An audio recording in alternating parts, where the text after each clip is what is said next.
packed up my rigging, soon to be leaving this outfit unknown. I'll always remember the friends I've made here and the kindness they've shown. But it's time to be moving, this road I'm choosing is calling me home. I've set my course for up north where the cold winds are blowing. There's no use in trying to make sense of what I am feeling. I know that the answer lies over the distant horizon, where the ghosts of vaqueros and the wild bandoleros are living. To the high, wide, and lonesome, the home of the buckaroo dream. To the big smoky valley and the loneliest highway where the cowboy is king. Now all that matters is work in Nevada for the roundup this spring. This dream I'm chasing lies in the Great Basin and seasons have changed. I'll take my chance on a ranch in the high desert range. There's no use in trying to make sense of what I am feeling.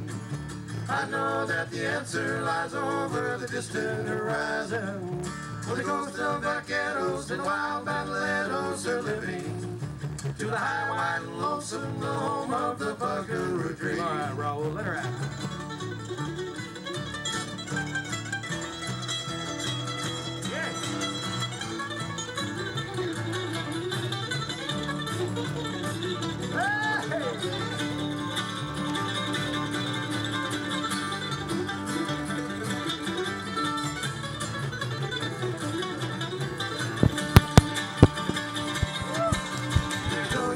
Trying to make sense of what I am feeling. I know that the answer lies over the distant horizon, where the ghosts of vaqueros and the wild bandoleros are living. To the high, wide, and lonesome, the home of the buckaroo dreams. To the high, wide, and lonesome, the home of the buckaroo dreams.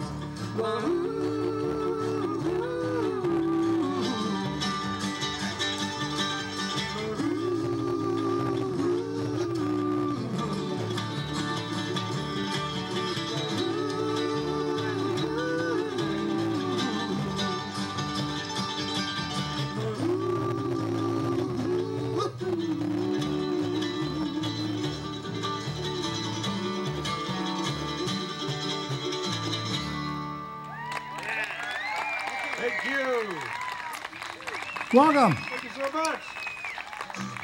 Thank you very much. Yes. Listen, thank you for joining us tonight, where we hope we're going to give you some raw truth, like you haven't seen or heard before. And yeah, we opened with a cowboy band called New West. That I filmed over a decade ago, and I thought it was appropriate because the Bundys, to the shame of our federal government, are still locked up after being found not guilty on all charges in Oregon. They're locked up in a federal private prison in Pahrump, Nevada, as we speak here live on the 15th of September. And it shouldn't be. They shouldn't be in jail. The BLM should be in jail. And what's my point? With me is this beautiful lady. Next to me is Faith Brashear. Welcome, Faith. Hi, everybody. Good to be on the air. She's here, live in the studio. She is still, and was for a long time, what's called a realtor. There's a difference between a realtor and a real estate salesman. I was a salesman, but I never had a broker's license. She, on the other hand, had a broker's license, and it takes a little more smarts. So, Faith, what is it you want to talk about? You want to talk about Jack Benny and comedy? You want to talk about Irma, or you want to talk about the financial hurricane that's blowing across America? I would love to talk about the financial hurricane that's blowing across America. In fact, it is hitting us on our shores even stronger and harder than Irma and the other hurricanes that have been taking a lot of people's homes away. This particular hurricane is going to be taking away quite a few more homes. In fact, a lot of people who were victimized by the mortgage crisis are going to soon find that their loan modifications that they were given through these national mortgage settlement statements are going to be called due imminently by the UCL Foreclosure Act that has been positioned to take the place of the Homeowners Bill of Rights on its sunset on January 1st, 2018. January? January 21st, 2018. That's First, yes. very close and coming up fast. It is. It is coming up fast. Explain that to people. What does that mean in plain English? The government no longer has to bother, or the bankers no longer have to bother giving, they just say 30 days, get out of your house. Essentially, yes. The way that it was written, and William Bretz was one of the drafters of the UCL Foreclosure Act, and they had an opening in Seattle to where we did go do a protest way back in 2014 when the first draft came out. That first draft essentially stated that they didn't say outright it was the MERS, the Mortgage Electronic Registration System. They said that there was going to be some type of a system in play that they were going to utilize to, in layman's term, remove the holder in due course privileges across the nation by overriding so that a servicer could hold a note and initiate a foreclosure within 30 days so that they wouldn't have to go through the judicial process of longer than 30 days to kick a person out of their home that the person actually owns legally outright. Wow, I hope that makes you feel warm and fuzzy. Makes me feel warm and fuzzy right here. Please don't hit the microphone. Yeah, don't hit the microphone. Sorry. Yeah, keep the microphone in place. Sorry. Anyway, people, about 18 million people, last time I checked, have been made homeless by fraudulent loan procedures and fraudulent evictions by what I like to term as the bank gangsters. And Faith believes that there's a way to undo this criminal network. I believe the criminal network, and I'm taking my hat off for you people that tuned in today. I think I'll put my hat right here, right there, where we have Take Back America logo. Because you understanding this is part of the reason we can take back America. The reason everything seems so confusing when you sign a home mortgage, and I just signed one a few years ago, and I said, wait a minute, I'm not the lessor and I'm not the lessee. What is this lessor-lessee language doing in my home mortgage? A year or two later, I went down to the Santa Barbara records, and I pulled up the record of filings. And not only was my original date of which I had refinanced, but there's this thing called MERS. Mortgage Electronic Registration System, is that right? That is correct. AKA in our industry, the member racketeering system that was implemented for the tax aversion scheme that essentially swapped out, in exchange for your property and the rights to use your property, their antecedent debts through tax avoidance under the miscuing of Kirby versus U.S. Lumber. And those IRS codes, in case you're interested, are 63 and 108. 63 and 108. And I was quite shocked, Faith, when I looked at this record and I saw MERS assigning my note to an organization that wasn't even registered with the California corporations in Sacramento. They weren't there at the date. And then they send it to somebody else, and somebody else assigned to somebody else, and then MERS pops in again. And MERS is, and I never even heard of MERS. I'm like, what is this MERS? It turns out, by doing the way they're doing it, they're cheating the counties out of millions and millions of dollars in fees. Well, it's not just Explain that. It's not just that. I mean, they're obscuring title, and they're not disclosing who the true party of interest is. Which is what you really care about. Right, and exactly, and you should care about it, because whenever you have MERS as a nominee beneficiary by a, quote, lender, those, quote, lenders are not necessarily registered with FinCEN or a banking institution in and of themselves. They're actually an origination for a tax-exempt pass-through REMIC, or a real estate investment conduit, that actually is never designed to hold either the boat note or the deed. And they come back after you in a court of law, and I'm sure some of you are actually familiar with this, that the certificate holders of XYZ, Trustee, U.S. Bank, Bank of New York Mellon, or HSBC are coming back to sue you in a non-judicial or judicial format as a certificate holders to kick you out of your home. Well, the thing about that is ultimately at the end of the day, they cannot prove that they are the holders in due course, because because if you go actually and plow through all that information on the Securities and Exchange Commission, you'll see the 8K reports that they file after the fact, because these were only held for a year before they were swapped out into another investment conduit. That 8K report has a Kennedy clause, and that Kennedy clause specifically states that the certificate holders cannot be a holder in due course. They only own compound certificates, and that's it. Uh-oh, ding, ding, ding, ding, ding, ding, ding, ding, ding. A red light should be going off now. The police should be closing in on the bank gangsters, but they're not. No. They're not. They have perfected the most marvelous white-collar... Oh, it was brilliant. Criminal racketeering. I mean, this fits RICO to a T. The problem is the judges are in on it. Oh, they are. The attorneys that are foreclosing are in on it, and frequently an attorney will show up. Like Cindy Brown's case, I've been to, what, 6, 7 of her hearings. Never do I see the same attorney opposing her. Oh, they won't. They swap them. Every time it's another different attorney. And they have no standing. They don't even give her notice, so she couldn't even send them documents. Well, the thing is with the MERS system is the MERS system actually assigns the salvage attorneys to go out and actually gives them the information of what they need to file. So they're giving the courts what are called ta-da documentation. What kind? Ta-da! Ta-da! People, I hope you're picking up on this. Try to understand us. And here's the website we're going to go to a little while. Stephen had it just up there. It's wetheplaintiffs.com. Plural. This is a construction of faith. I'm not smart enough to put something like this together. Right, and what I did way back when is when all this was coming back, because I'm a volunteer federal witness of mortgage crimes in the Inland Empire that was thrown under the bus and they went after originally because they thought I was some weird crime lord criminal. Which I wasn't. I had my identity stolen and had to file a $4 million bankruptcy. Just like Cindy Brown had her identity stolen, and lots of people. Yeah, well, they took my broker's license and ran rampant with it. Oh, that's really bad. Yeah, and did the state real estate commission go after them? No, but the NAR is now interested to talking with the witnesses who testified against me for the fabrication of documentation submitted to the court. The that was NAR, allowed. The NAR, the National Association of Realtors, which is not a government organization. No. The state should be going after it. The state should, but they're limited bought in off.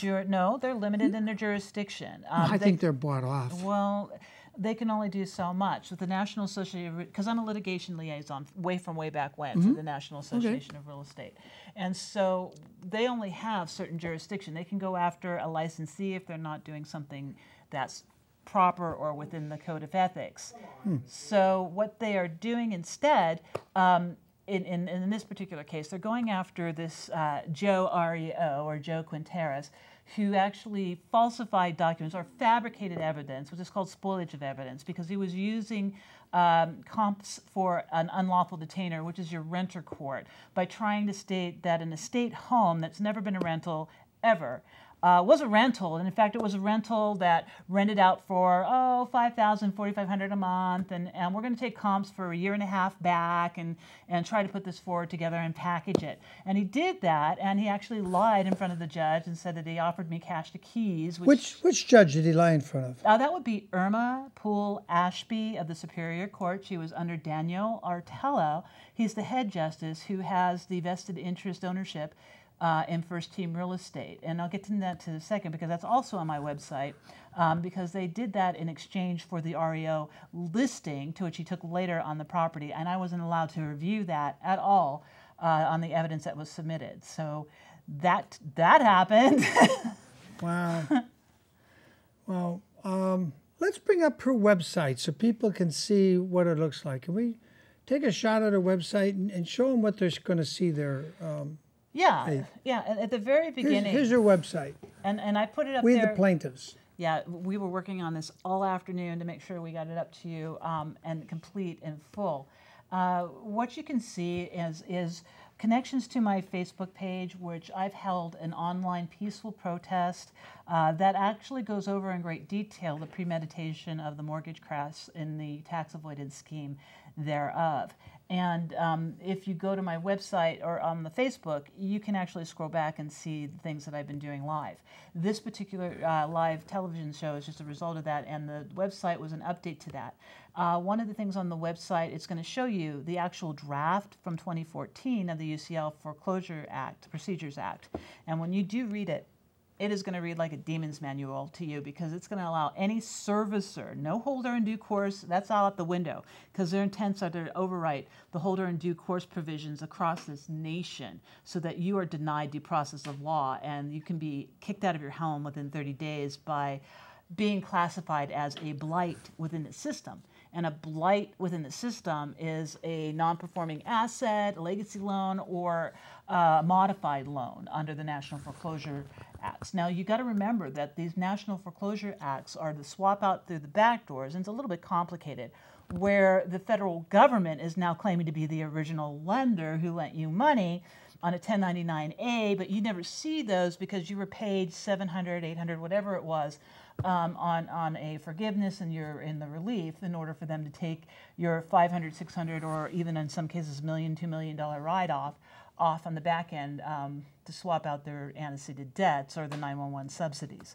So what you see, I think you have, what do you have on there? You have the grand federal, this is what was buried in the federal courts. When I found out that they were doing these, actually exchanging testimony to fabricate evidence to present before the court, and I called him on it, and I actually stated there, I took it into federal court for reconsideration because the head justice, Terrence Hatter, was actually reclused when I submitted this, but then they decided to backdate that to the old federal complaint that actually outlines how these contracts work. Terrence Hatter recused himself? No, one of the other judges came in, reclused him, decided they were going to backdate it and hide it to the old complaint from 2015. I know Judge Terrence Hatter. He's a black judge in down central Los Angeles. Third-generation judge. A federal, yeah. Yeah. So they took him off. They took him off. They were afraid he might be a little too honest. They took him off, but then Michael Fitzgerald came back in and stated, no, we're going to backdate this. And we're just going to put it to an old complaint because we never gave her the right complaint number, even though it was for the current one. They backdated it to 2015. And by doing that, it hid the fact that the head justice at the state court on that California 700 form that he reports his vested interest in is actually conducting REO graft bribes being filtered through his courts in the Riverside County area. REO, for those who don't know, is real estate owned. It's an abbreviation, right. REO, real estate owned. That's what they call when they take it back and it's foreclosed on. They call it an REO. That's one of the reasons I stopped doing real estate, because so many REOs, I refuse to sell or deal with an REO because somebody's been cheated. Well, yeah, someone's been bamboozled out of their home and they've been hurt.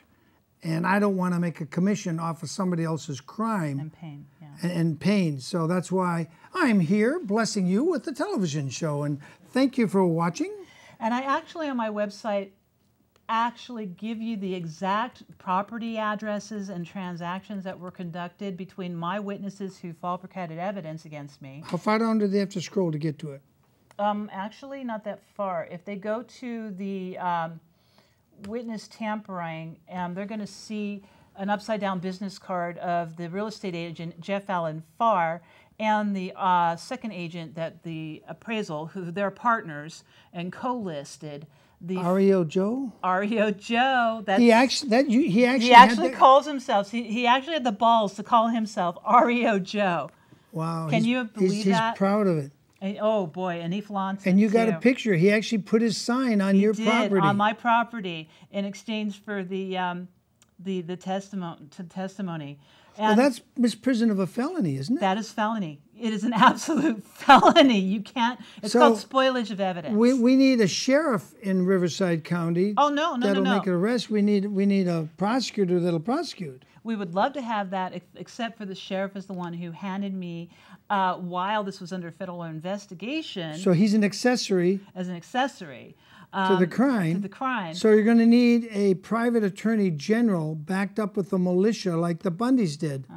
And I just mentioned that because in case you haven't heard, if you haven't been watching my show, the Bundys called for help. The Bundys themselves, Cliven, Ryan, Ammon, Melvin, none of them actually held a gun. They held a lasso to go get their cattle back that had already been killed by the BLM thugs. But none of them actually held a gun. But they got on a blog talk and said, help, help. We need help. We need help. And the militia showed up. Who's the militia?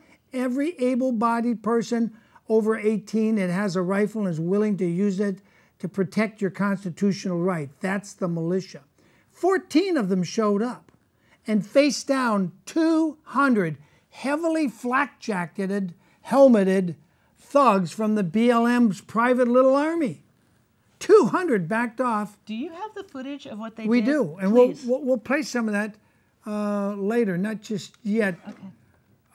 But we'll get to that later. But I've been showing it regularly if you tuned in, and we'll show the Bundy's official story here pretty soon.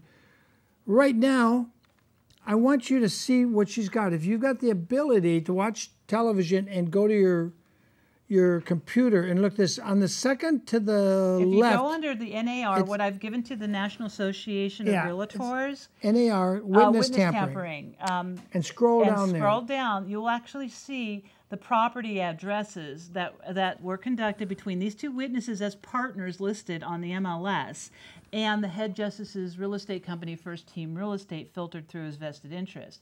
And those property addresses are as follow: 29831 Manchado. It was a foreclosure under Countrywide MERS Recon Trust. The previous owner had a court case in it, several court cases in the Riverside County Judicial Office, and they actually denied him his home. 1043 Via Canada, San Dimas, 91773, previous owners, same case in the Riverside County. This was the Deutsche Bank Trust. And Deutsche Bank, as you know, they're going after on a current filing against people taking them down for the frauds that were committed with Deutsche Bank. Weren't those the ones they raided in Germany and took out like all their computers and all their records, and like they were short $4 billion or something in assets they were supposed to have? Well, Deutsche Bank wasn't it Deutsche Bank in Germany? No, Deutsche Bank's been sued by Fannie Mae for failure to bring forth securities upon traditional securities. They were failed for failure to securitize proper loans, and there's reason is because these loans were never securitized. They went directly into collateralization. So. Oh, there are so many felonies here, people, and in my humble opinion, and you know I just love government. You know how dearly they warm the cockles of my anal orifices. You know, the Bar Association. Technically, I didn't swear. You know, I didn't use any bad words. Just technical words of anatomical descriptions.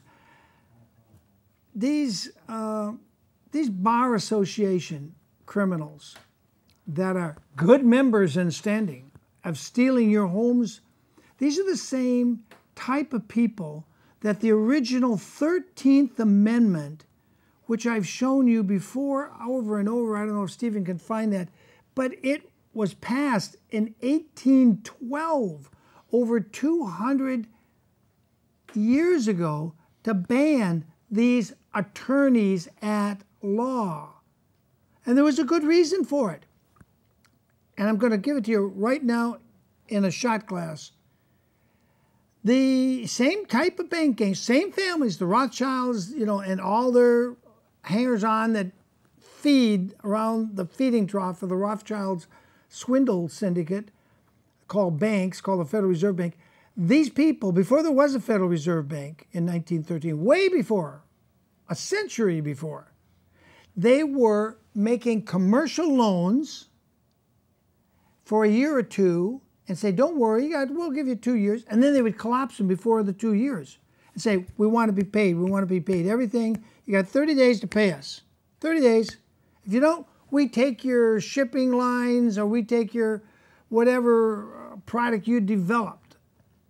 And after 20 years, that was called the first central bank of the United States. But very few people knew that the first central bank of the United States wasn't owned by the United States.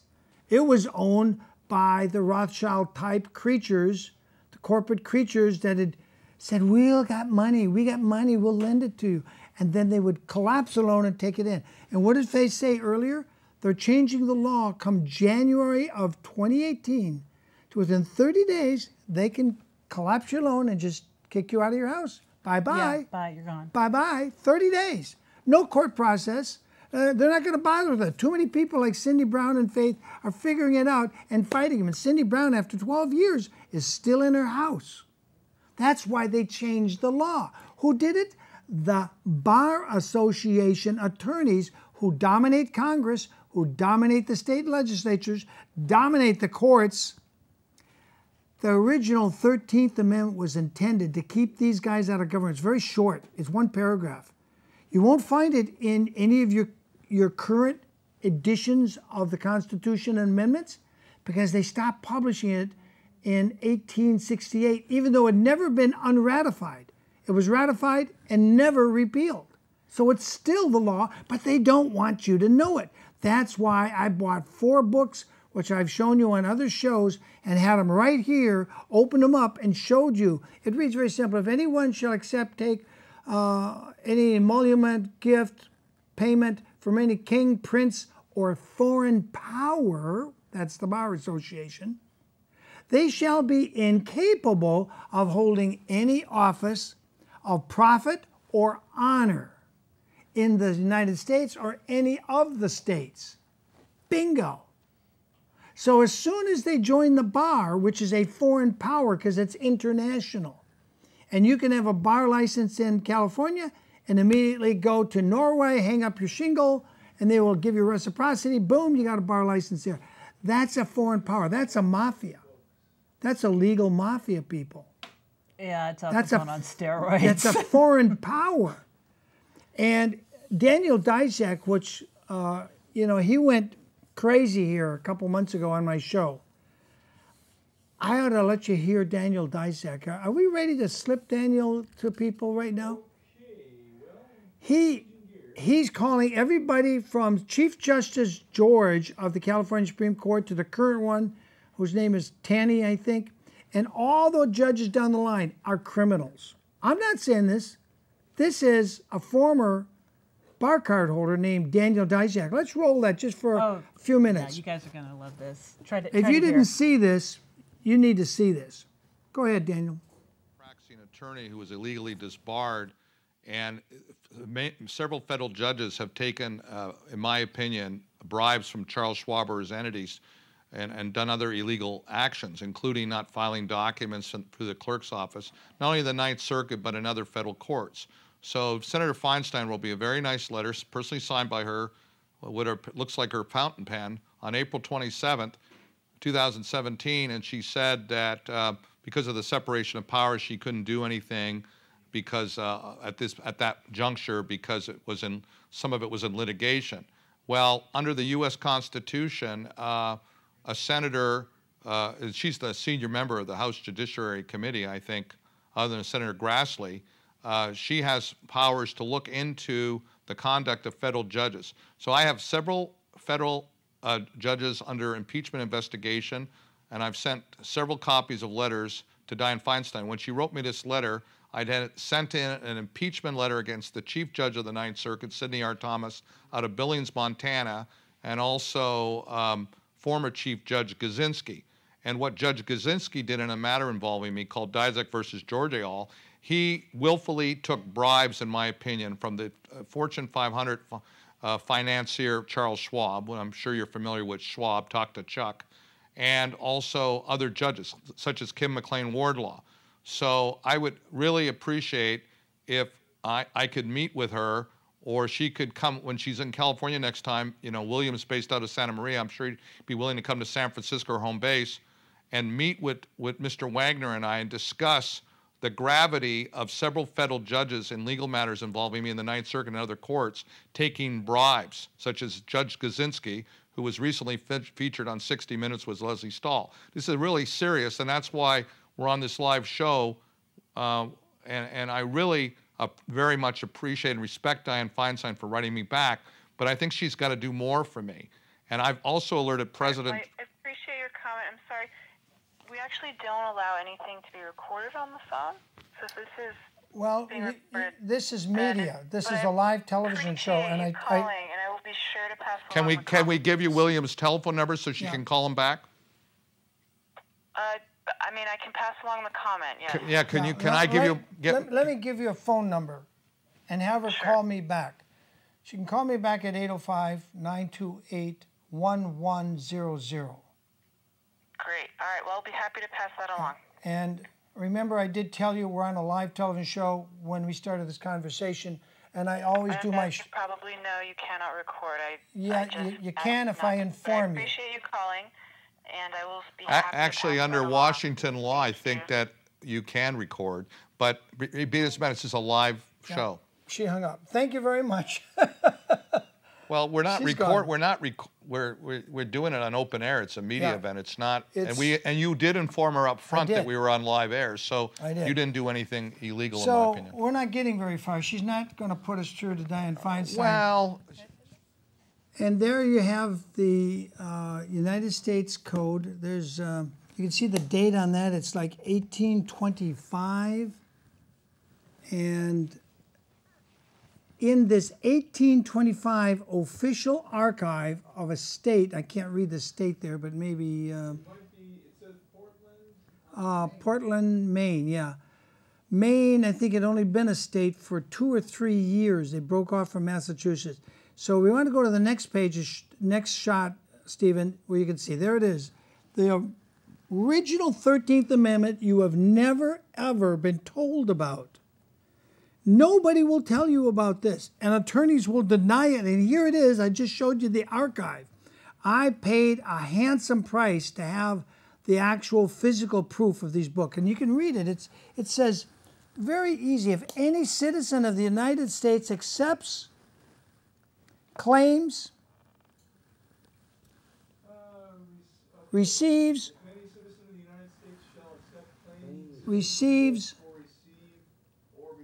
any title of nobility or honor, or shall without consent of Congress accept any retain any pension of office or emoluments of any kind, whatever, any emperor, king, prince, or foreign power, such person shall cease to be a citizen of the United States and shall be incapable of holding any office of trust or profit under them or either of them. Now, people, that's really short and sweet. And that's already published in 1825, long before the American Civil War, where they said, oh, here's the 13th Amendment, it's an anti-slavery. No, that wasn't the real. They needed to dub that the 13th in 1866 so that you would forget that there was already a 13th Amendment. And here's what's interesting. There are archives that show all the amendments that were proposed and failed, and all the amendments that were proposed and failed, all those that were passed, and all those that were repealed, like the Prohibition Act of what, the 1920s or 1930s? 20s. They made alcohol in the United States illegal to consume. Nobody could sell it or buy it or even make it. And then they had to pass another amendment to repeal that one. Well, there are archives that show all the amendments that are repealed. The original 13th doesn't show up as ever being repealed, and yet it was published, and you can go to your state capital, or maybe even if you're watching this in the East Coast, like in Georgia, Florida, or Tennessee, you can go to your county. Some of your old counties will have the state statutes from 1850, 1860, and you can look it up, and there's the original 13th Amendment, before Lincoln had even declared emancipation, and then it became an amendment. So what they told you and me and Faith in high school, that this is the 13th Amendment, we're against slavery, was a lie. That was actually the second 13th Amendment. or really in numerical numbers, it was the real 14th Amendment.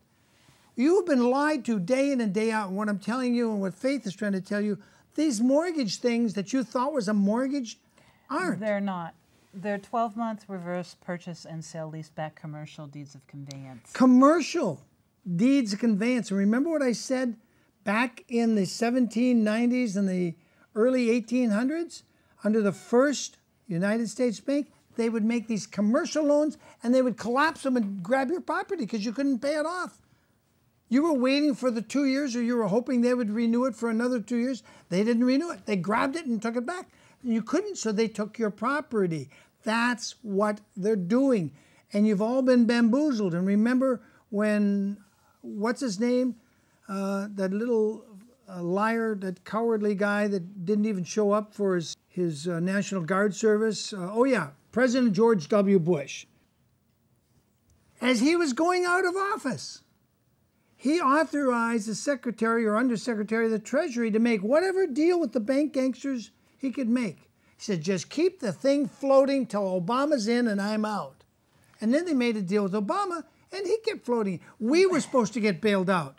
Well, wasn't there a bailout where we, the homeowners, were going to get bailed out? Yeah, but what happened instead is they got 100% depreciation write-off to write off these annotated debts. This goes back to the 63 and 108 under Kirby versus U.S. Lumber. They're miscuing the IRS codes. And what they're actually doing when those bailouts took place, well, you had the employment rehabilitation and I'm drawing a blank right now, but it is on my website, where they actually, to buy these worthless subprime loans, they were given 100% depreciating write-off, which means that not only did they tandem net advance the purchase of the property, which is why I keep telling everybody, hold on to your HUD-1, that's a bill of sale, because it actually shows your property being paid off free and clear and the verbiage in your contract. And if you go on my website under the violated Supreme Court law and you scroll all the way down, that's my federal complaint that shows the tax avoidance scheme, because they've already taken the depreciation, they're carrying back the loan, and then when they foreclose on you, what they're doing is they're reconstituting the value of your property so they can write it off again. That's called double dipping. Yeah, that's a really neat form of double dipping, people. Oh, yeah. And what's happening right now in America, I mean, like right now as we speak, and I've seen a lot of my friends lose their homes, take cash for keys, and just walk away with $5,000. You're letting people steal your home. You need to go to this website and start digesting the stuff. Don't tell me, oh, I only got to junior high and I didn't get to my senior year of high school. I can't understand it. If you didn't get through high school, you probably are more intelligent. You weren't dumbed down by all the, like the 13th Amendment they never told you about. Your mind will be free to understand words. Just look up the definition, get a Black's Dictionary. They have them in all the legal libraries and probably public libraries too. It's called Black's Law Dictionary. And look up what lessor means, lessee means, trustee, trustor. Look up the words and start to understand what a commercial loan is. You didn't know you were taking a commercial loan on your house, did you?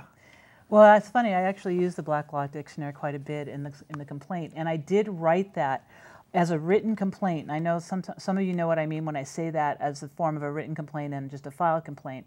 When you actually do a written complaint, you're elaborating, you're narrating, and you're trying to make it as clear as possible. And while this was set up for you not to be able to understand it, I have done my best to take parts of the contract into the complaint as examples so you can see how the contracts were used in the origination portion of the tax-exempt special purpose vehicle. But what you don't see, and the reason that there's other verbiage like the 36-month look period and the other, verbiages that are in there, it's specifically because these are different parts of the contract where you can actually start to see the title recordings and the error and the glitches within the MERS electronic system that's designed to allocate, once those foreclosures ensue, to the specific IRS code for the tax write-off purposes. That's a large portion of the reason why on these national settlement acts you're going to see Fannie Mae 911 subsidy, employment of VA, blah, blah, blah, taking a 1099 issued against you in exchange for their write-off against your property, is because they're swapping out their bad debt onto you because you signed this contract that granted a privilege for a freehold use in a free simple estate for them to borrow money. And if you look at the other program that we did with me, you can see the verbiage on the contract where you see all caps. Contract law is very specific. All caps designates an entity borrower. An entity borrower is covenant. That means that he is swearing that he is taking you free and clear and that you are seized from your property, but yet you can grant and convey your property elsewhere. Well, that's conveyance. That's not a mortgage. That's a conveyance. And if you look at the first line in 2924, other than trust is to be deemed a mortgage, but you irrevocably transferred these rights into a trust. And it states by state law that trusts are not mortgages. Yeah, trusts are not mortgages. All I can tell you is I know it's confusing.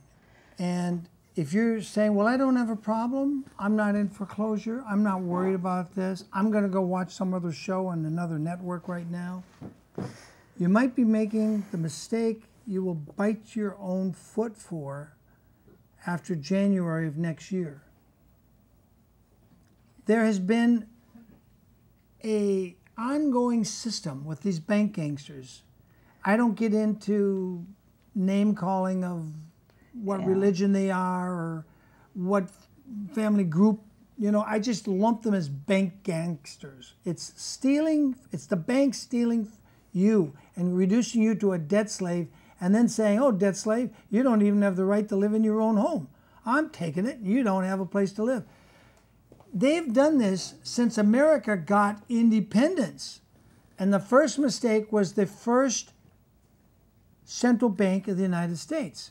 And I've got many YouTube clips. You go to William J. Wagener on YouTube and you'll see the Rothschilds come up and you'll see these other people have produced many of these, but they're there. What they do is they collapse the economy, grab your property, kick you in the street. It's called the taking. And the reason they've built these FEMA camps and they've built these decapitation railroad cars is because when millions of you are homeless and you don't even have a place to keep your guns, and so the sheriff comes and takes your gun away from you, there goes your Second Amendment right. And out at the Bundys, they were setting up these little picket areas with these little plastic fences saying, you can only protest in your First Amendment zone, and we've designated that. That, according to Eric Parker and some of the other Bundy defenders, when they heard they were setting up free speech zones, and you could only speak freely if you stayed in the zone, and the zone was placed miles from where they were killing the cattle, miles from the Interstate 15 where anybody would see anything. So in other words, you're basically told to go out and sit in the desert where nobody can see you and hear you and hold your signs and protest where it does no good. That's what triggered the militia. Said, that's it. Now they're violating First Amendment, and they came. And even though the jury, I wasn't there, but I've been told by two different people, even though the jury was told by this wicked witch of the West, also known as Judge Gloria Navarro, in her kangaroo court, she literally told the jury, disregard everything Eric Parker said on the witness stand. I'm directing you, you can't consider it in your deliberations, and bailiff, pull him down off the witness stand and sit him down, he can't talk anymore. Yeah. This happened in a trial in America, not Nazi Germany. No. And it just happened last month. And it was the second trial, and still the jury said, not guilty, not guilty, not guilty, not guilty. 4 militia defenders went free. Why am I bringing this in with what she's talking about? It's all about stealing the land. And it's all it is identity theft. It's identity theft. They're stealing ranches. They stole the Hammonds. The Hammonds were offered a nice price to sell their ranch up in Oregon, and they refused. They're now sitting in jail. Basically, their crime was doing a controlled burn, which they'd done year after year after year since they owned the ranch. Never had a problem. But they did it this year after, or a couple years ago, after they refused the federal government to purchase their property. They said, we don't want to sell. Now they did another controlled burn. Felony terrorist arsonists, they were labeled. The same thing they'd done. And the Bundys are just raising cattle and melanin kids. Yeah, Navarro. Row. I like to say, but Navarro doesn't rhyme, Stephen, with kangaroo. Okay. Yeah, I want to Kangaroo and Navarro. Wait till I get done with her and I edit the kangaroo head on Gloria's head. But the thing that you mentioned Cindy Brown a while back, I'd like to raise that again for the work that she actually does, because there was a question as far as fabricating and false documents. Yes, they actually do take your signature. There's a place back in Pittsburgh that they will cut and paste your signature onto the MERS documents and incorporated it in those ta-da documents that we were talking about earlier. So yeah, they are fake, but they're even more so than fake. And the reason I keep looking at my computer, because we are also live on Facebook on a live stream feed as well. The reason that they are doing that is also evident on the taxes. And if you read through the complaint, you'll understand a little bit why, especially when they have those deed recordings. They're not corporate deed transferred, they're deed of trust recordings 5-10 years after the fact. And they're doing that through CoreLogic, who has their own little barcode where they actually scan, and you can see what the purpose is using the IRS codes, like the 1031 exchange of the property for specific use. And if you look up the IRS codes, and my thing will explain that to you as well. But the taking that's really going down here is they're going back to having the federal government to control the to try to control the land, to own the land. And Harry Reid's got a big deal to do with this. Lord. And his son Rory Reid, who almost became governor of Nevada in 2010, and I just challenge anybody to form a militia, not to carry guns, but do the research on Rory Reid and the ENN Corporation. Just form a militia or a grand jury of 13 to 23 people and study the connections between, get the cell phone records and see what you come up with. It will floor you. See, they're giving you a lot of misinformation about North Korea. Oh, they fired a missile and it went over Japan and we should all be scared. Well, I'm not scared. I'm a Vietnam veteran and I've seen battle up close and personal. I'm not scared. All that is phooey. The Chinese don't have to fire a missile. The North Koreans don't have to fire a missile. The Chinese have 50 trillion Federal Reserve notes. All they got to do is come over and buy America. They just got to do. They just got to buy it, and that's what the ENN is doing. And there's 53 ranches north of Las Vegas, between North Las Vegas and the border, where you cross into Utah and go into St. George, Utah.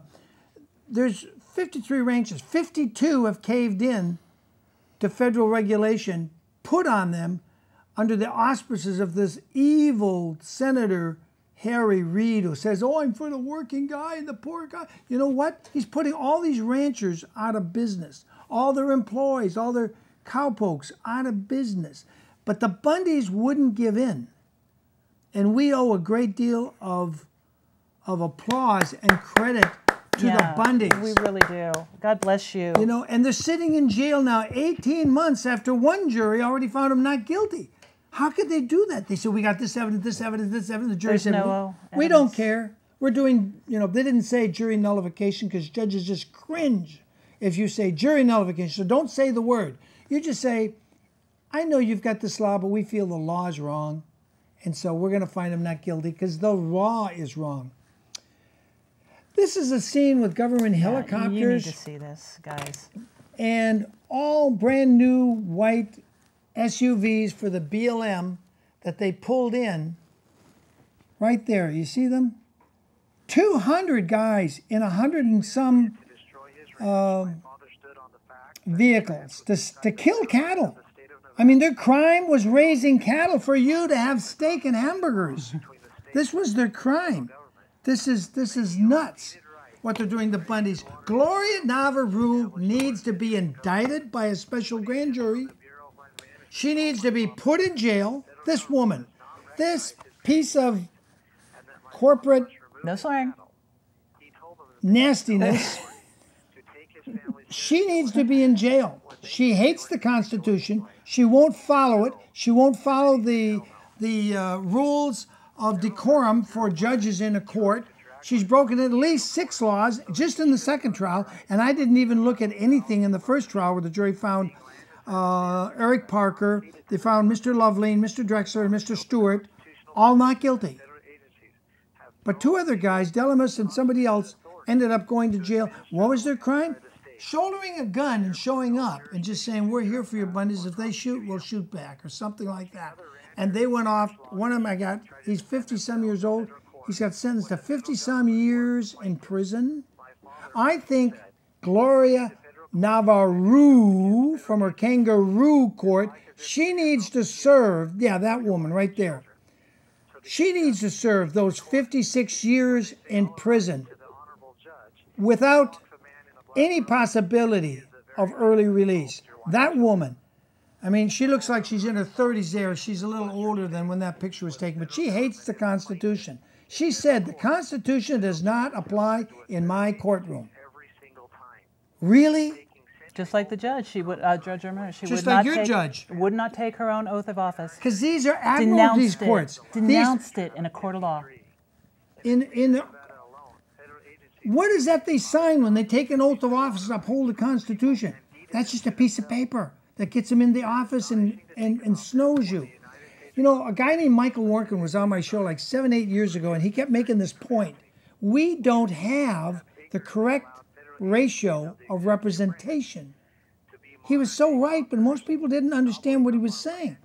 And most people, when I take it up to them, they said, well, I don't want any more congressmen. We got too many of those rotten critters. Well, it's the reason they're rotten is because you don't have a ratio where 30,000 of them to one of, 30,000 of you to one of them, where you can actually talk to them. And it's the same for California State Assembly and the Texas State Assembly. There are too many people that don't have anybody they can talk to. I don't even pay attention to them anymore. In fact, I unregistered to vote, so nobody could vote for me. That's a different issue. But the 13th Amendment, we showed it to you tonight, and I thank you for tuning in. I would like to go to that clip, Reggie, you had up there, and let you hear this. We've never played this, with the one with Gloria's in it, and I gave Stephen the time codes to start on it. Did you? Yeah, I did. You want to start at about 33 seconds into that clip that I'd sent you. I sent it to you on Facebook and email. And Reggie had it up there. I think, let's play that clip, because this is not my view. This is someone else reporting on the trial. And Faith and I will be back here very soon. We still got a lot of show to go. Oh, yeah. For a moment, because I don't know which clip you're talking about. Bring it up, Reggie. Is it on your Facebook?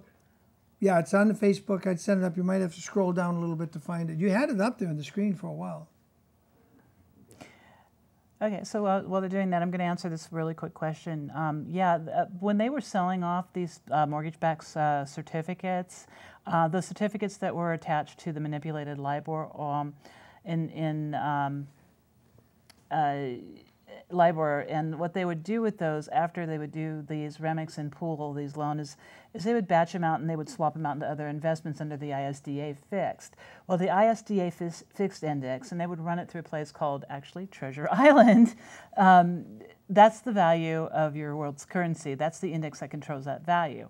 And so in technicalities, they did actually steal money from your pocket without ever removing that promissory note, which states right on it, "In God We Trust," by actually removing the worth. So they depreciated your $20 bill to a $5 value in the course of... Or less. Or less in the course of, several years, from 2000 and actually the height, 6, all the way up into later times. And those manipulations that took place actually could be used to reverse engineer. I know that we talked a little bit on how to figure out how to reverse engineer a lot of this stuff, which is part of what my protest was about and the Grantor Recovery and Restitution Act, to utilize a way to pull these terminated REMICs. I mean, they're gone.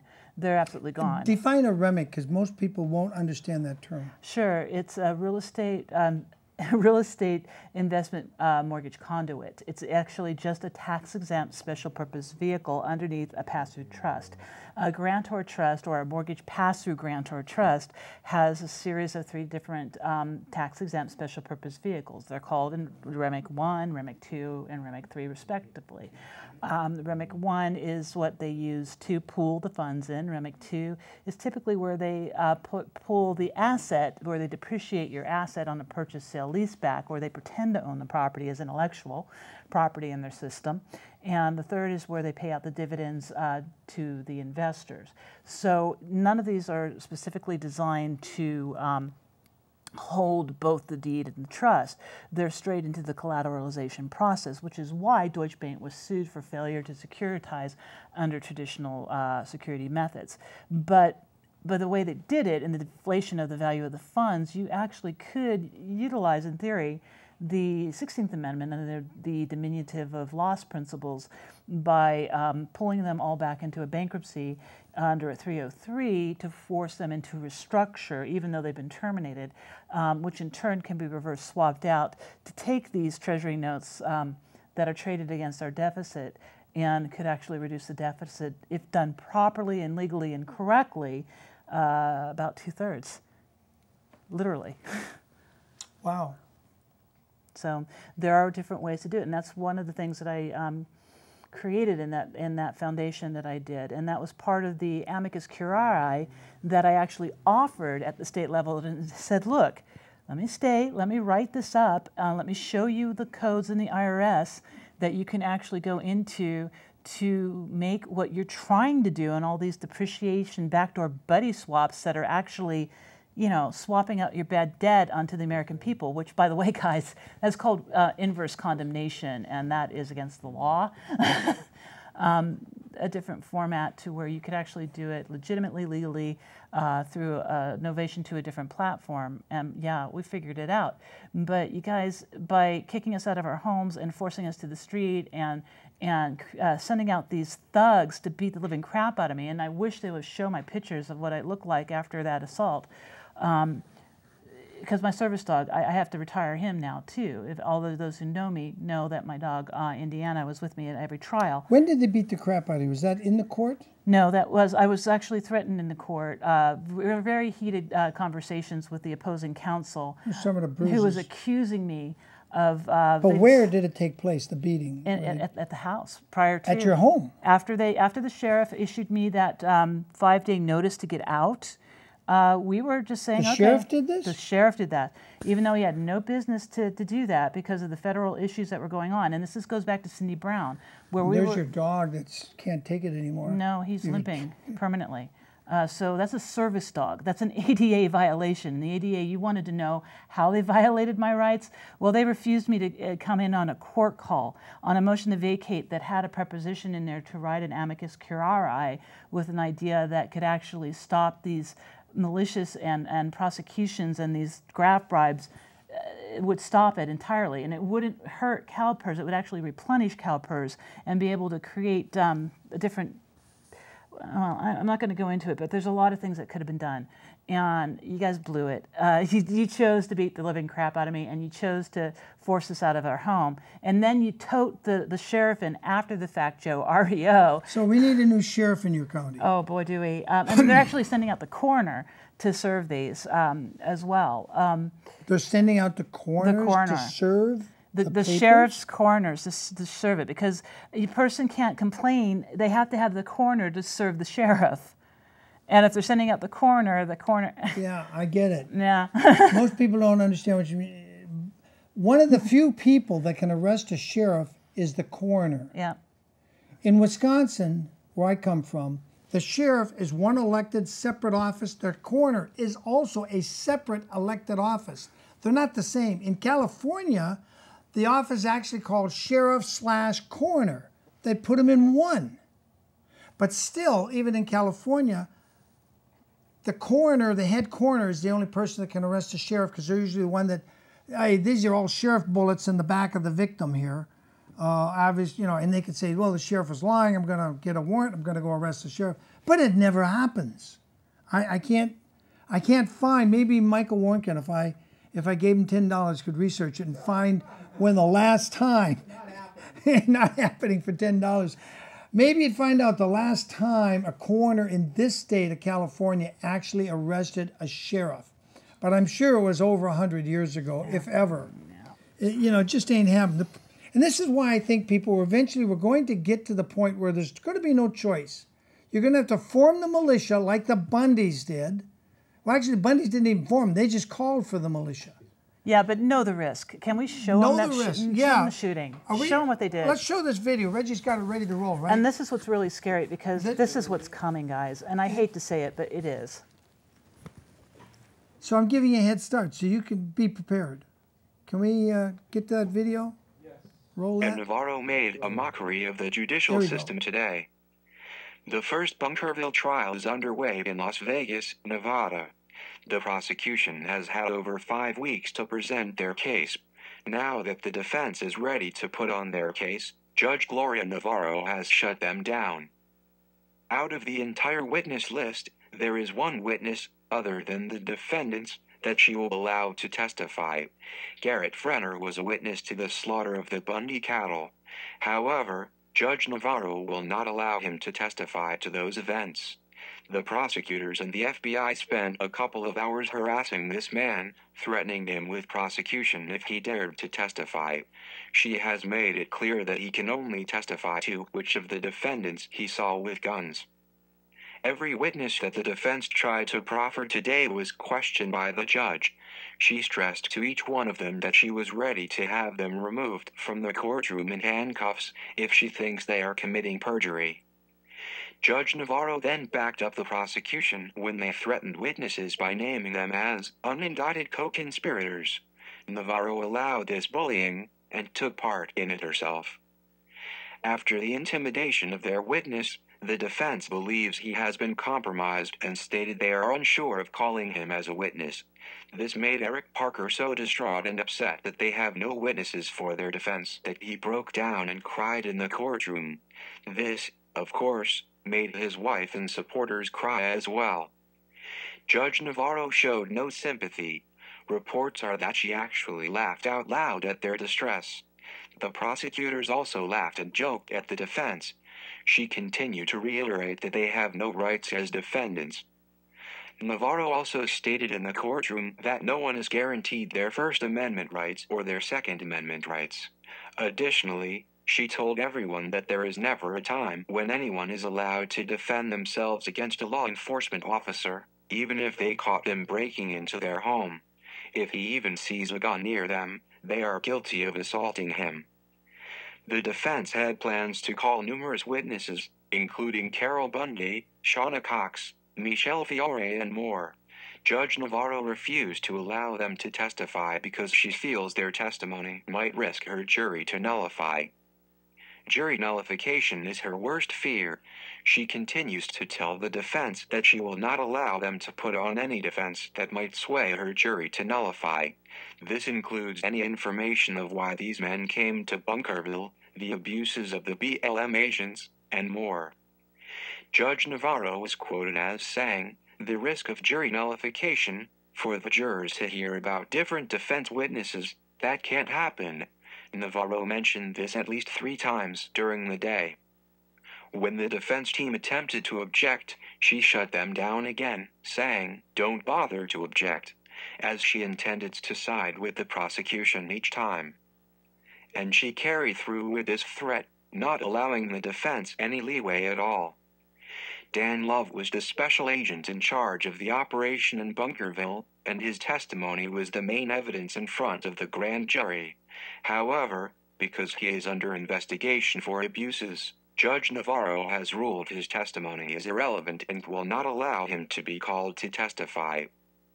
Eric Parker has now decided that he has no choice but to testify. He may very well be the only witness in the defense case. This case could end up in the jury's hands as early as tomorrow. The heavy-handed judge has ruled these men do not deserve the right to defend themselves.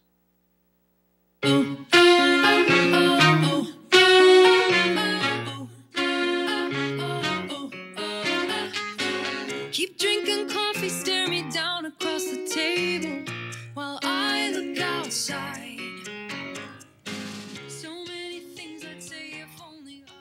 Well, here we are again. I hope you enjoyed seeing the Wicked Witch of the West, also known as Gloria Navarro, who runs a kangaroo court in Las Vegas.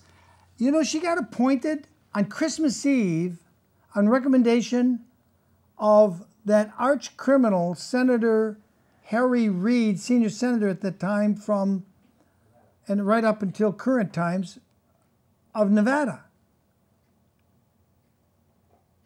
And with virtually very little background checking on her, come May 10th, 2010, Obama appoints her a federal judge. And only a few years as a federal judge, and she becomes the senior chief judge of the federal judges in Las Vegas when there's other older, more experienced senior judges there. How does that happen? Hello? How does that happen, people? This is craziness. She should be teaching school to deaf, dumb, and blind people underwater in a prison. I hope you militia out there, I'm too old and I can't hit the bullseye anymore at 100 yards. But I know there's your young guys out there. They're pushing us intentionally to a civil war. The judges will look you right in the eye and say, I'm going to rule for the bank anyway, even though you proved it's fraud, even though you proved they don't have the original note. Without the original note, they cannot, and this is probably why, because what That's she was, why they override it. Yeah. they override it because of what she was explaining. It wasn't a mortgage note at all anyway. So they just show up and say, here's our affidavit of lost note. It's just as good. Really? If I lend you a $100 bill and you make a Xerox copy of it, and the next day I say, hey, it's time to give me back my $100, you say, well, here's a Xerox copy of it. It's just as good. It's just as good. It's just, no, it isn't. And the Secret Service is dropping their balls. Did I say that right? I wouldn't Because know. it's their job to arrest this kind of No, crime. don't have any. It's their job. This is security fraud. I'm just telling you the raw, unvarnished truth, just the way it is, people. Right, and the thing that kills me too is they're out there, these federalized banking industry idiots are out there thinking that the homeowners are out there going, well, we want a free home. We're just going to go after because you did something that. No, that's not what the people want. The people want their right to own property. They want their rights to home ownership. They want to be able to know that that roof over their head, there's a substance for substance agreement that has been entered into. That means that after I pay my mortgage for 10, 15 years, you know, you're not going to go out and emulate and pretend to default on it because you borrowed money that you don't want to pay back, but you're using me as a partner to do it. No, they want to know that there's a real bank that gave them the money so that they can buy a home. And that is not what took place in our nation. That's exactly right. And this is what I said on my show like 4 or 5 years ago. I gave my own State of the Union address after Obama and after Bush.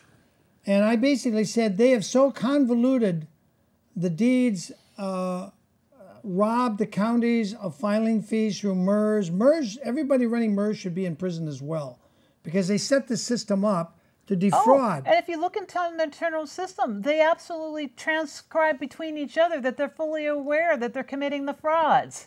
And they're getting away with it because you're bar-carded criminals all the way up to the state Supreme Court justices, as Daniel Dijak, you heard him talking about it earlier, and that was a clip from an earlier show this year. They're all in on the crime. And that's why I urge people, don't hire an attorney. Ever. Challenge subject matter jurisdiction.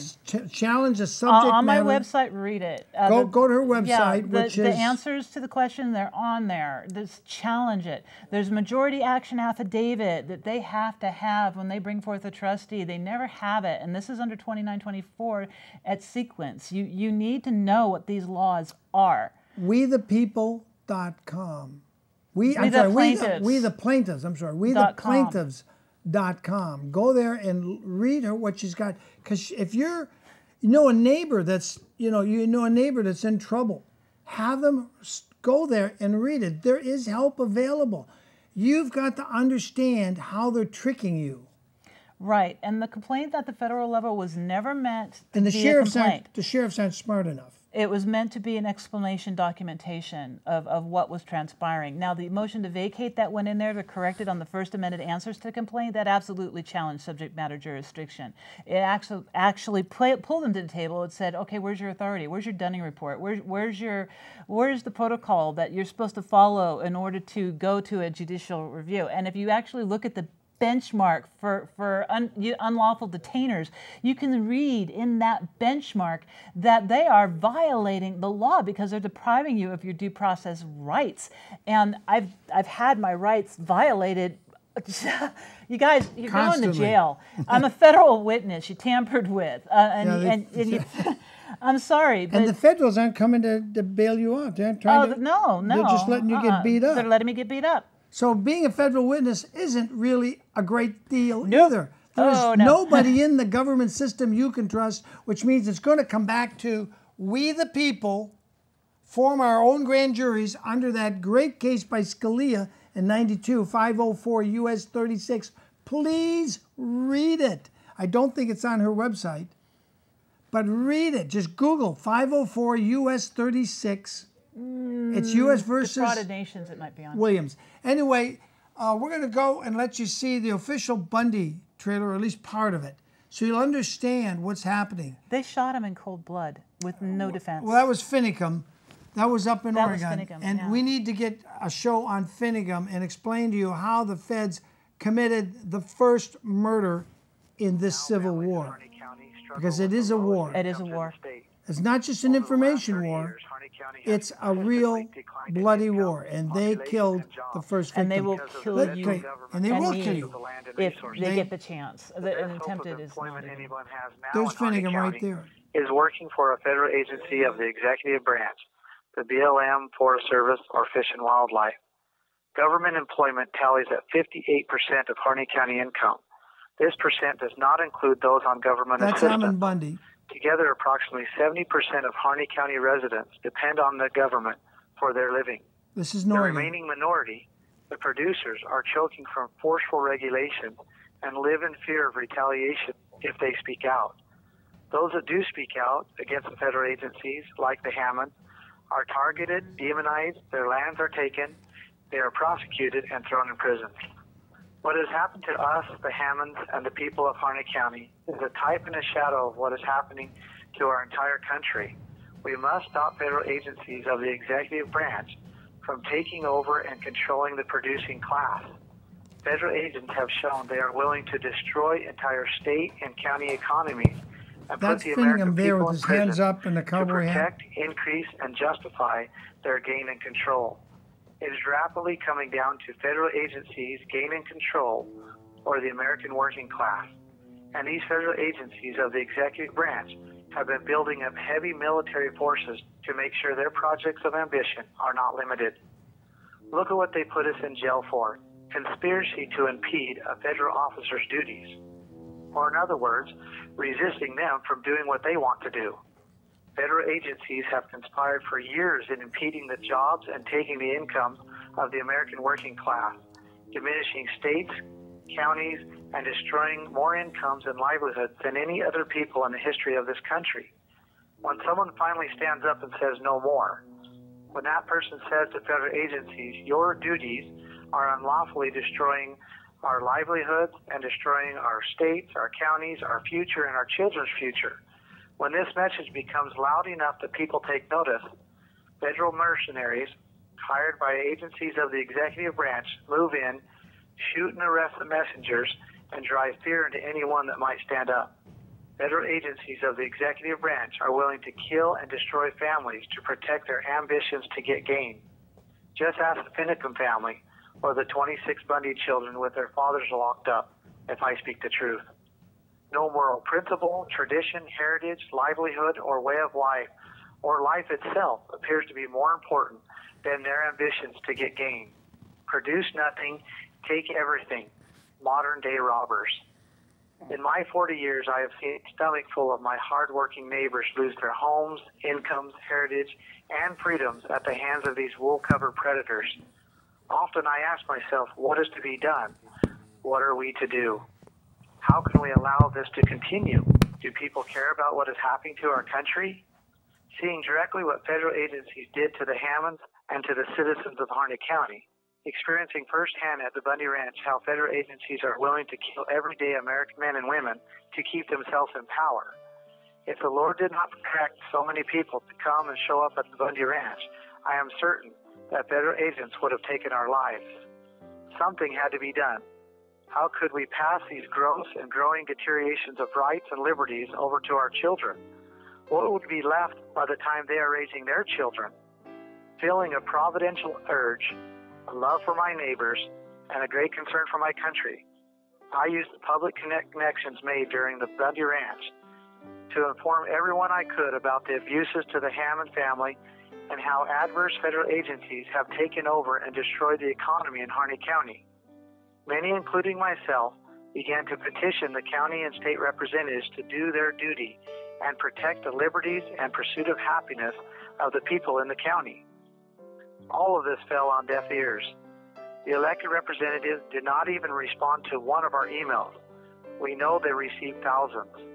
We learned later that the FBI, an agency of the executive branch, contacted the sheriff, state, and county representatives and directed them not to respond to the people's petitions. This lack of response created an extreme environment of frustration with the people. No matter what the people did, even after filing an official notice of redress of grievance, the representatives would not respond. It is my belief that if the FBI would have stayed out of it, elected representatives would have responded and taken a lead. This would have ended the mass frustration, and the people would have gotten behind their representatives with major support, satisfying any need for the people to act on their own. The entire protest at the Wildlife Refuge could have been avoided if the FBI would have stayed out of the way of our republic form of government. But then again, the FBI could not justify their jobs or have a reason to play with their war toys if the American system of government was allowed to work properly. This reminds me of a John F. Kennedy quote, "Those who make peaceful revolutions impossible make violent revolutions inevitable." The Hammond case was setting a very dangerous precedent in federal court. The abuse has been too great to turn a blind eye. The elected representatives were ignoring the people. What were we to do? Feeling inspired to do so, on January 2nd, less than an hour before the rally in support of the Hammonds, I proposed to a group of people, including a sheriff deputy, that we need to do more to bring attention to the abuses and to educate the American people of their rights. I shared how I felt and expressed that we should use adverse possession law to reverse the actions of these federal agencies and give the land that has been stolen back to the people of the county. This was legal, beneficial to the people, and would bring a lot of media exposure to these abuses. With a majority in agreement, we took residents of a federally controlled wildlife refuge 30 miles outside of town. To create this refuge, over 100 ranching families lost their ranches, homes, their lands to the U.S. Fish and Wildlife Service, another agency of the executive branch. As U.S. adverse possession law requires, we changed the name of the refuge to the Harney County Resource Center, changed the signs, including the vehicles and equipment, contacted the utility companies, flew the American flag high, opened the post office address, and created a land registry to adjudicate the parcels back to the people of Harney County. Oh, and meanwhile, we attracted international media attention that had no idea what adverse possession was. At times, it was quite comical watching the controlled mainstream media who had free access to roam the facilities, talking to us openly through each day, and then reporting how we were somehow dangerous armed militants. We shook our heads over this many times. In just a couple of weeks, we attracted over 1,000 visitors, men, women, and children. Even elementary students came to the center to do homework reports on the events. The local people began supplying all our food, supporting us financially, and took care of us well. They also shared their horror stories of the U.S. Fish and Wildlife, the BLM and the Forest Service actions over the past several decades. Out of our many visitors, hundreds attended our seminars on property rights, including state representatives from 5 different western states. These people were taking the message back to their hometowns and organizing community meetings for us to attend. Meanwhile, the FBI, need I remind you, an agency of the executive branch, took over the high school, county buildings, and downtown Burns, and the airport, terrorizing the local people, trying to scare them into believing that their force was necessary to protect them against us. As time went on, the local people started to see through this. The FBI knew they had to act quickly to end our education on what federal agencies of the executive branch have been doing to the American people. Emails from government officials read, "The virus is spreading," indicating that our message was too effective and must be stopped. January 26th, on the way to a community meeting in Grant County, Oregon, the FBI and Oregon State Police ambushed us and opened fire without cause, shooting my brother Ryan and killing our friend and fellow Arizona rancher, Lavoy Finicum. They shot him multiple times in the back with his hands in the air. The FBI tried to cover up their participation by denying that they shot and hiding the bullet casings. If we would not have filmed the attack, they would have got away with it. This is Cold Blood, people, on live TV. Yeah, they're shooting them right there. Never did we hold a gun or show any type of threat to them. We were carrying laptops, projectors, and a PA system, planning on having another effective meeting with the people of Grant County, including the sheriff. We were invited to meetings like this every day that week. Our schedule was filling up. With millions of dollars, thousands of federal agents, control of the main media, federal agencies were still not able to suppress the truth. Yeah, and there was people. You saw Lavoy Finnegan being shot dead in the snow up in Oregon, and all he was a spokesman for the Malauer Preserve, which the jury said nuts to your whole case and found all of them not guilty.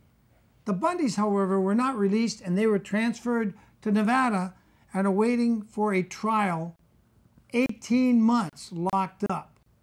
We need to make sure that all those federal agencies, those people, Gloria Navarro and all of them, that they go to prison, a minimum of 18 months, like the Bundys have. Sorry for that little glitch. So, what have you got we need to cover here? Because we only got like 5 minutes left. Okay, so what I need to cover here is a specific, this is what I put on my website. This is testimony, guys, because they won't let me testify in a court of law. They're preventing me from doing so. And one of the things that was conveyed to us while we were in that court of law was that the courts were under orders to prevent homeowners from breaking through the judicial system. So they were under orders from above to deprive homeowners their due process rights. So my question would be to the federal government, because this is the resistance and this is a stand, and this is a direct question to you guys, whoever is the puppet master pulling these strings. His rights, and in turn enabling civil racketeering to be filtered through the head justice Daniel Ortellio vested ownership interest in First Team Real Estate in exchange for judicial favors in the form of REO transfers by members of the federalized banking industry, where his wife Liv hangs her real estate license. You are going to need to specifically provide me the order which was issued to use whatever means necessary to deprive homeowners of their constitutional rights to due process of law in over 30 cities up and down the California coast, including but not limited to 29 DBAs and 36 franchise offices located in Anaheim, Aurora, Granda, Bakersfield, Beverly Hills, Big Bear, Cathedral City, Corona, Fullerton, Huntington Beach, Irvine, Ladera Ranch, Laguna Beach, Laguna Niguel, Long Beach, Palm Desert, Oceanside, Marina Del Rey, Mission Viejo, Newport Beach, Pasadena, Palm Springs, San Clemente, San Diego, Seal Beach, Sunset Beach, Temecula, Tustin, Yorba Linda, Valencia, and Westlake. I want that order from whoever issued it, stating that you are giving the courts orders to commit civil racketeering in exchange for judicial favors that allowed a witness to fabricate spoilage of evidence where we actually testified with a professional title witness who was slapped and removed from the case because they planted a juror to approach her and to deprive me of my ADA advocate and to do what you did to me and my property in order to violate my constitutional rights to shut me up. I want to know who the hell you are, and I want you to answer me because this is a stand, and you're going to see a hell of a lot more of it, I hope, after tonight.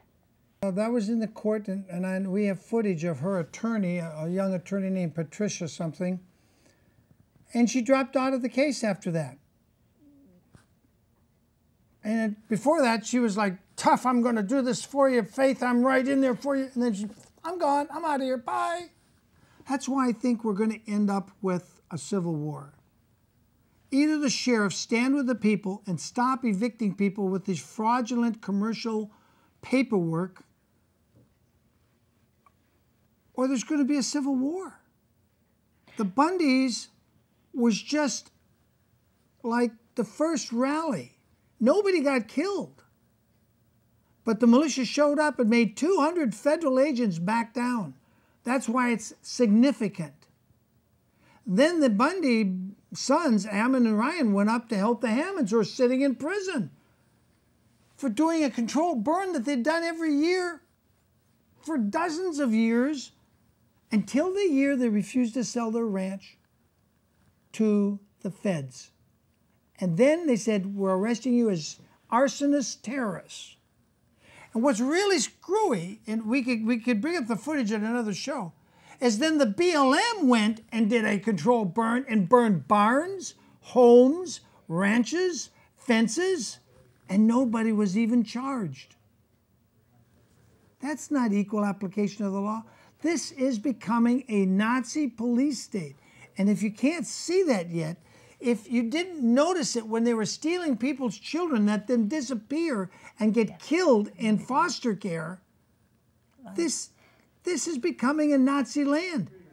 And we should have had the militia defending parents when the social worker and some stupid cop that didn't know any better shows up, well, I'm here to take your child. Not today, you won't. You know, that's when the militia should have started showing up. And now it's to where they're going to take your home, so if you had your kids, you got no home to keep them in. They're trying to steal the Bundy's ranch. It's the last one, and I guarantee you, it's not going to improve employment. With that, I want to thank you, ladies and gentlemen. And on Facebook, too. Thank you, guys. For being with us. I'm sorry about that little glitch. And here's New West to close out the scene with some good music. And I put on my hat, and I salute you who had the intestinal fortitude to put up with seeing the ugly, wicked witch of the West, Navarro of the Kangaroo Court. Here's New West. Thanks for joining us. William Wagener and Faith Brashear, my guest. God bless you guys. And don't forget to write the Bundys and pray for them. Amen and amen. I mingle with each grain of sand, and the land it is my birthright. I am still here. Todavía estoy aquí. I am still here. Todavía estoy aquí.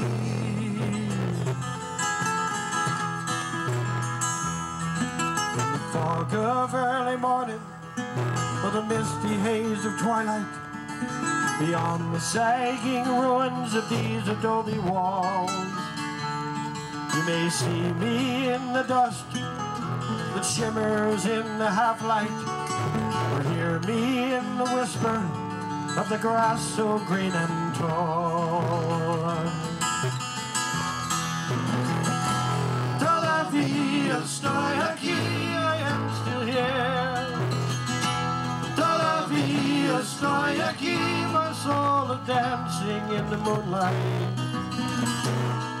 I mingle with each grain of sand, and the land that is my birthright. I am still here. Todavía estoy aquí. I am still here. Todavía estoy